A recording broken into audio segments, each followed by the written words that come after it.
Hello there, right here we got brand new snapshots as well as some new information about 1.19, including some insight about this big portal. Make sure you're subscribed and leave a like so you don't miss out on the latest news. First, we'll be looking at the new pre-releases. Then we'll look at the 1.19 Deep Dark stuff. So they came out with 3 new pre-releases for 1.18.2. These are to fix some prominent problems that were in 1.18.1 before they put all their focus into 1.19. In 1.18.2 pre-release 1, they announced that they're going to try to release the full release of 1.18.2 on February 28th. With this update came a new warning that will pop up on the main menu page for any computer running a 32-bit environment, as they will no longer be supporting this. They also updated the data pack version to number 9, and it's now possible to add in custom structures in experimental data packs. They also added so tags are now usable with the locate command, so if you make a custom biome with a special tag, you can now actually find that.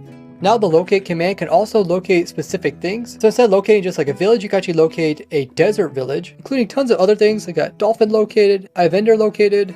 And notice all of these use the hashtag or the pound symbol, where the old structures still use just Minecraft. Another new feature is configurable caves. You can choose how dense you want the caves to be, as well as chaoticness. This is all through the world-gen/noise settings. It also came in with configurable structures and structure sets. This is done through the experimental data packs, and the game will actually generate as well as store these. The dude said there is some side effects to these changes, including that dolphins will now more accurately choose the closest structure to go to, because they can choose between a shipwreck and a ocean ruins.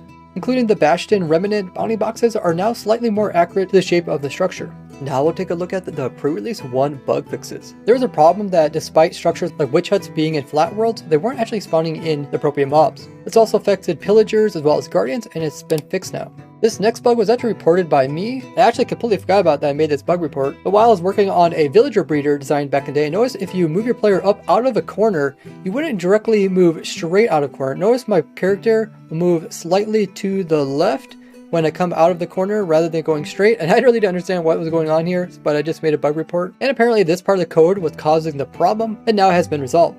They fixed it so rune portals will also be able to spawn inside of super flat worlds. Strongholds can now generate in custom worlds. Inside the server properties, by default, the level seed wasn't present, so they added that. When dual welding fireworks, actual particles were being produced by the wrong hand when flying with Elytra. Those are all the changes for 1.18.2 pre-release 1. In the pre-release 2 snapshot, they came out with a new function which is spleen density, which will allow you to express almost any type of function using a cubic spleen. A cubic spleen is the flowing between points, so there's not straight lines connecting each of the different points on a graph. They also came out with a few bug fixes, and these are all bugs that mostly came about because of these snapshots. First one is now when you're in the main menu here, you can use your tab key to move throughout all the selection and even move down here to the copyright Mojang, and that actually lets you be able to select it without using your mouse, and this will take you directly to the credits if you guys didn't know. So I guess you could speed run to the end of the credits of Minecraft without even using a mouse now. They also fixed it so that strongholds will no longer generate in the void biome. The void biome is special where no mobs are able to naturally spawn here, and no structures are actually supposed to generate here either. If you tried to create a super flat world, it wasn't actually possible unless you use the preset option, and now it works once again. There was crashing occurring because of some changes to the generator settings. They also fixed this problem that came about in the snapshots, where fortress mobs were spawning outside of the actual fortress. Typically they had to spawn inside of the bounty boxes of the structures or in the entire fortress bounty box. There was nether bricks on the floor, but they shouldn't be spawning on the nether rack, so that's what they fixed. In the third pre-release, they came out with a bunch of bug fixes which I'll quickly go over before going into the 1.19 sneak peeks. They fixed a crash that was occurring because of an overstacked error in the Minecraft compound tag. They also fixed this problem where the console was spamming whenever you would join or create a world. When glow lichen or glowberries were being generated, they weren't actually updating the lighting nearby across chunk borders. The locate command was still not properly working in super flat worlds. They fixed this freeze that was occurring on super flat worlds when using the locate command to try to find pillager outpost. There was a bug with realms, so you couldn't double click to join a server. With the new custom structures in this snapshot, there was a problem that if you made a custom explorer map, it would cause the server to lag. Now let's look at some sneak peeks for the 1.19 wild update.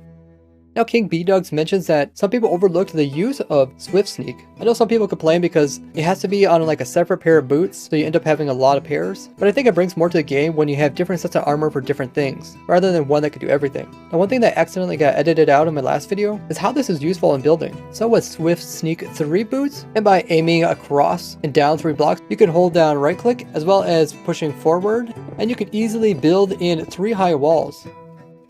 Japa, who works on the textures, is working on the mangrove tree textures. He came out with this clip here which shows the trees in their environment. This is early development. You can see how dense the mangroves are, and they are quite big as well. You can get that same feeling of kind of getting lost inside of them as if you're in real life. I did also mention that there will be adding some more stuff to the floors of these, as well as adding in water. We also see that we have the root blocks here, and the actual log blocks, as well as the leaves. The leaves kind of look like jungle, but they have more like the weeping willow look. There's also vines, as well as the propagules, which I believe will be used as the sapling to grow these up, which will make it interesting to actually farm these. It'll be interesting to see how these actually grow, and if you can use like bone meal on them, just like the other saplings. The developer Ulrich also shares this photo here, which it looks like a dog that is crossed with a parrot that is sitting on a player's shoulder. And he says he's working on something that isn't related to the wild update, but most likely some type of bug fix. Now, during my streams, we have been updating my Sculk farm from 4 months ago, so that not only will it produce the Sculk blocks as well as the veins and XPs, but it can also produce the shriekers and the sensors. And we noticed something weird with these trapdoors here, where the charges would be able to go through them, but they would actually get stuck out here. And B-Dogs retweeted this image showing what's going on, as when the charge gets into a block, it then checks the nearby blocks for non-full side. Then it's able to go that direction, and then find the next Sculk block or block that can convert, which makes the charge move into there, but then it's not actually able to go back towards the beginning, and instead is stuck over here.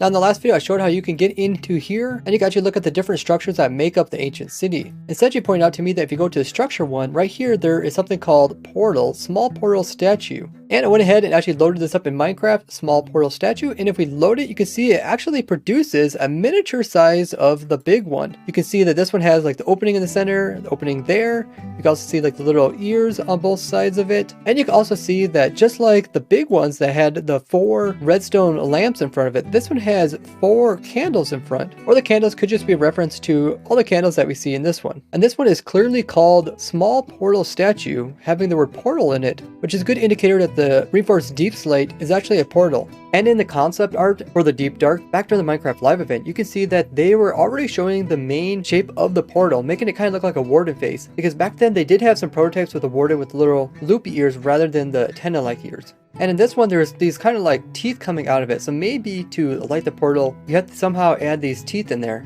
I'm really excited to see what exactly the portal does. And let me know what you guys think it will do. In other Minecraft news, the developers are looking for feedback in the recent Deep Dark experimental snapshot, and you can get the developers feedback on the feedback.minecraft.net. There's a lot going on in there, which introduced a lot of new things, and I covered all the different secret things that we found in it in my last video, so make sure you check that out after this video if you haven't already. Now come join my Twitch live streams, where I'm updating my Sculk farm to also work for producing shriekers and sensors. Or check out this playlist where I designed a farm for every item in the game Minecraft, or this one all about weird things I discovered over the 12 years of playing this game. Thank you for all the support recently, and I will see you guys in the next one. Bye bye!